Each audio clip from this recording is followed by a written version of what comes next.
আমাদের প্রত্যেকের জীবনেই কিন্তু একটা পাওয়া আর না পাওয়ার গল্প লুকিয়ে থাকে।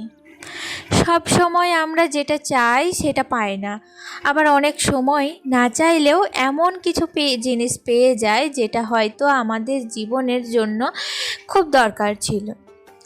আগে না আমি ভাবতাম জীবনে যা চাইবো সব যদি পেয়ে যাই তাহলে হয়তো খুব সুখী হব, কিন্তু ধীরে ধীরে বুঝেছি সব পাওয়ার মধ্যেও তেমন আনন্দ নেই, বরং অনেক অপেক্ষার পর, অনেক কষ্টের পর যখন ছোট্ট একটা জিনিসও নিজের হাতে আসে তখন সেই সুখটার আলাদা একটা অনুভূতি হয়। আর এই যে প্রতিদিনের সংসার, কাজের চাপ, হাজার দায়িত্বের মধ্যে নিজের ছোট ছোট ইচ্ছাগুলোকে আগলে রাখা, এটাও কিন্তু একটা লড়াই। কখনো হয়তো নিজের জন্য নতুন কিছু কিনতে ইচ্ছা করে, কোথাও ঘুরতে যেতে ইচ্ছা করে, একটু নিজের মতো সময় কাটাতে মন চায়, কিন্তু সব সময় তো আর সবটা সম্ভব হয় না।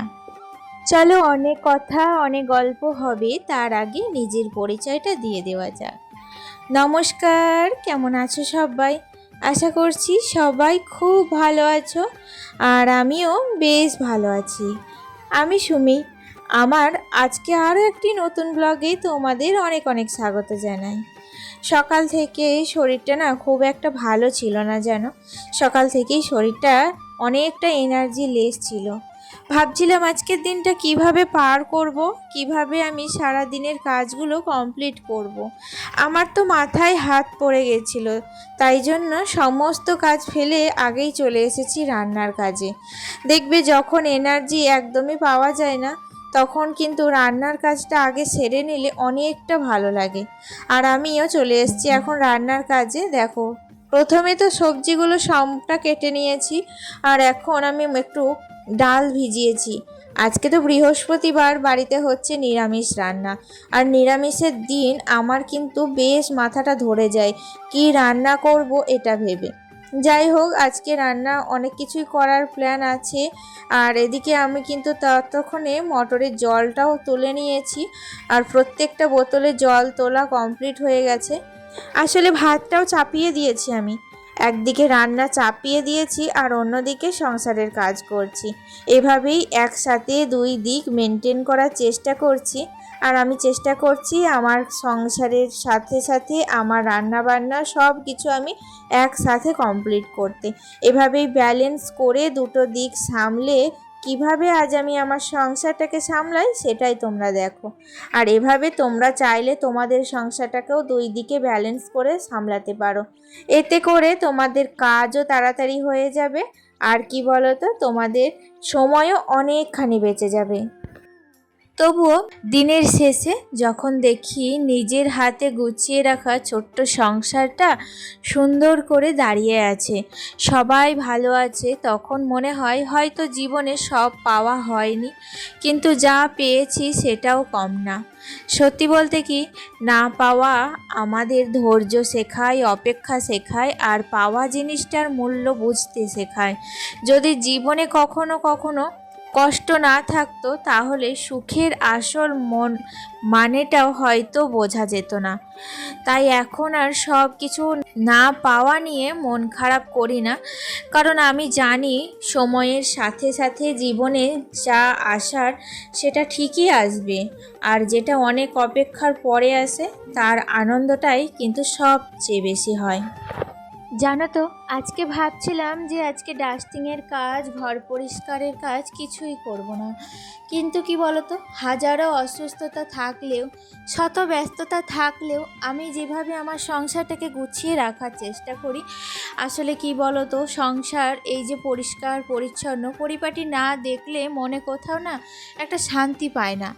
সংসারের প্রত্যেকটা কাজ সকাল থেকে রাত অবধি কমপ্লিট করি, কিন্তু তারপরেও যদি একটু মোছামুছি, একটু গোছানোর কাজগুলো না করি তাহলে মনে হয় যে আজকে আমার সংসারের সব কাজ আমি পারফেক্টভাবে কমপ্লিট করতে পারিনি। আর দিনের শেষে কোথাও গিয়ে মনের মধ্যে একটা ক্ষোভ থেকেই যায়। তাই জন্য দেখো, আমার কিন্তু শরীরটা একটুও ভালো যাচ্ছে না কদিন থেকেই। এমনিতেও ব্লাড টেস্ট করার পরে রিপোর্ট তো সব কিছুই নর্মাল, তবুও জানি না শরীরটা কেন এমন হচ্ছে। তো কাল থেকে আবার প্রচুর পরিমাণে জল খাওয়া ধরেছি, জানো তো, আমার জল খাওয়া খাওয়া প্রচুর কম, আর এই গ্রীষ্মকালে জল বেশি করে খাওয়া উচিত। সবাইকে নিজেও জ্ঞান দিচ্ছি, কিন্তু নিজের দিকটা না নিজে একদমই কিন্তু পারফেক্টভাবে মানে দায়িত্বটা পালন করছি না। যাই হোক, আজকে থেকে প্রচুর জল খাচ্ছি, দেখা যাক কদিন এরকমভাবে চলতে চলতে ঠিক হয় কিনা শরীরটা। যাই হোক, দেখো ওদিকে ভাতের রান্না মানে সমস্তটা ভাত রামানো কমপ্লিট হয়ে গেছে, আর এদিকে আমি এখন ঘরগুলো একটু পরিষ্কার করে নিচ্ছি, মোছামুছি। আবার ছেলে চলে এসেছিলো ততক্ষণে স্কুল থেকে, তারপরে ছেলের পেছনে একটুখানি সময় দিয়ে চলে এসেছিলাম রান্নাঘরে। আর আজকে বলেইছি তোমাদের যে নিরামিষ রান্না কি করছি জানো তো? ওই সব রকম সবজি ছিল, তার মধ্যে ছিল মূলো, টমেটো, আলু, বেগুন দিয়ে, আর এই যে বড়ি দিয়ে আমি একটু টক করব। ভীষণ ভালোবাসি জানো তো আমি টক খেতে, তাই জন্য সব সময় প্রত্যেকটা রেসিপিতে একটা করে টক আমার থাকবেই। আর এমনিতেও নিরামিষ রান্নায় টক না খেলে একদমই ভাত কটা খেতেই পারবো না। যাই হোক, ভাতও কিন্তু আমি এখন অল্প করে খাচ্ছি, একটু ঘরোয়া ডায়েট করার চেষ্টা করছি। বুঝতেই পারছো দিনে দিনে ওজনটা যা বেড়ে যাচ্ছে, তাই জন্য হয়তো শরীরটা এত খারাপ করছে। সব দিক খেয়াল রেখে আমি কিন্তু নিজের প্রতি একটুখানি যত্নশীল হয়ে উঠছি আর কি। তোমাদের সাথে কথা বলতে বলতে আমার অনেকগুলো কাজ কমপ্লিট হয়ে গেছে। টকটাও রান্নাবান্না দেখো কমপ্লিট হয়ে গেছে, আর লাস্টে করব শাক। শ্বশুরমশাই এনেছিল শাকটা আজকে করার প্ল্যান ছিলই না, কিন্তু হঠাৎ করে যখন এনেছেন আশা করে, আমি আর তাকে নিরাশা করিনি, আমি লাস্টে শাকটা কিন্তু কমপ্লিট করে নিয়েছি। যাই হোক, রান্নাবান্না তো সমস্ত কিছু কমপ্লিট হয়ে গেল, তারপরে আবারও চলে এসেছি। দেখো আমি একটু ডাস্টিংয়ের কাজে।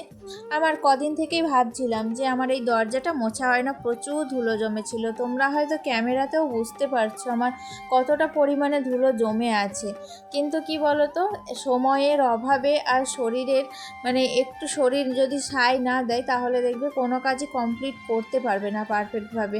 আর তাই জন্য আমারও এই কাজটা পড়েই ছিল, করাই হচ্ছিল না। আর আজকে রান্নাবান্না কমপ্লিট হয়ে গেছে। দেখো আজকে কিন্তু দরজাটা ভালো করে মুছে তারপর গোটা রুমটাকে একবার ভালো করে ঝাড়ু দিয়ে নিচ্ছি।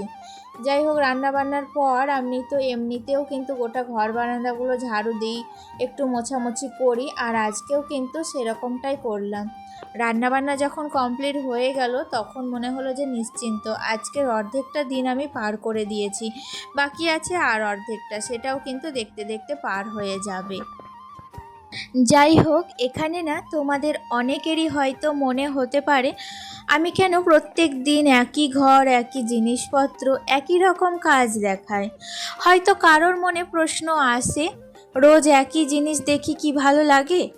তাহলে আজ একটা কথা বলি, আমি কিন্তু খুব সাধারণ একটা নিম্ন মধ্যবিত্ত পরিবারের মেয়ে, আর আমার বিয়ে হয়েছে এমন একটা মধ্যবিত্ত পরিবারে যেখানে বাড়ি ঘর সবই আছে, দোতলা পাকা বাড়িও আছে, কিন্তু আমার হাজব্যান্ডের এখনও কোনো চাকরি বাকরি নেই। সত্যি বলতে কি, ছোটোবেলা থেকে আমারও স্বপ্ন ছিল এমন একটা ছেলের সাথে বিয়ে হবে যার ভালো চাকরি থাকবে, সব কিছু খুব গোছানো থাকবে। কিন্তু জীবন তো সবসময় আমাদের ভাবনা মতো চলে না। তবুও জানো, আমি কখনো এটা নিয়ে আফসোস করে বসে থাকি না, কারণ আমি বিশ্বাস করি ভগবান যখন মাথার ওপর একটা নিরাপদ ছাদ দিয়েছেন তখন দুমুঠো শান্তিতে থাকার ব্যবস্থাটাও ঠিক করে দেবেন। আর একটা কথা কি জানো, মানুষের জীবনে সব কিছু একসাথে কখনোই থাকে না। কারোর অনেক টাকা থাকে কিন্তু শান্তি থাকে না, কারোর শান্তি থাকে কিন্তু নিজের মানুষ থাকে না। তাই আমি এখন আর জীবনে না থাকা জিনিসগুলো নিয়ে বেশি ভাবি না, আমার কাছে যেটুকু আছে সেটুকুই অনেক। এই ছোট্ট সংসার, নিজের হাতে গুছিয়ে রাখা ঘর, পরিবারের মানুষগুলোর মুখের হাসি, এগুলোই আমার কাছে রাজপ্রাসাদের মতো। আর আমার জীবনের মানুষটা যে চাকরি করুক বা না করুক আমার পাশে আছে, এটাই আমার কাছে সবচেয়ে বড় পাওয়া। তাই রোজ আমি একই ঘর দেখাই, একই কাজ দেখাই, কারণ এই সাধারণ জীবনটার মধ্যেই আমার সুখ লুকিয়ে আছে। এই ছোট ছোট মুহূর্তগুলোই আমার জীবনের আসল গল্প। আর তোমাদের সাথে কথা বলতে বলতে আমার দোতলায় নামতে যে সিঁড়িটা আছে ওখানে অনেকগুলো আলু পচা ছিল, সেগুলো সমস্তটা ফেলে জায়গাটা মুছে নিয়েছি ভালো করে। আর এক একটা দেখো ভালো করে ধুয়ে পরিষ্কার করে রোদে শুকোতে দিলাম। আর এখন বেশ কিছু কাপড় জামা ছিল যেগুলো আমি এখন ধুয়ে নিয়েছি, আর সেগুলোই ছাদের উপরে মেলে দেব। চলো ভিডিওর এই পর্যায়ে এসে তাহলে একটা কথা বলি, আজকের ভিডিওটি তোমাদের কেমন লেগেছে অবশ্যই আমাকে কমেন্টে জানাবে। তোমরা যারা আমার নতুন বন্ধু আছো তাদের প্রত্যেককে বলছি তারা যেন আমাকে, যদি তোমাদের আমার ভালো লেগে থাকে, অবশ্যই একটা মিষ্টি লাইক এবং মিষ্টি কমেন্ট করে যাবে। তোমাদের এক একটা কমেন্ট এবং লাইক আমাকে কিন্তু প্রচুর মোটিভেটেড করে। আজকে তাহলে আসি, দেখা হচ্ছে নেক্সট ব্লগে। টাটা।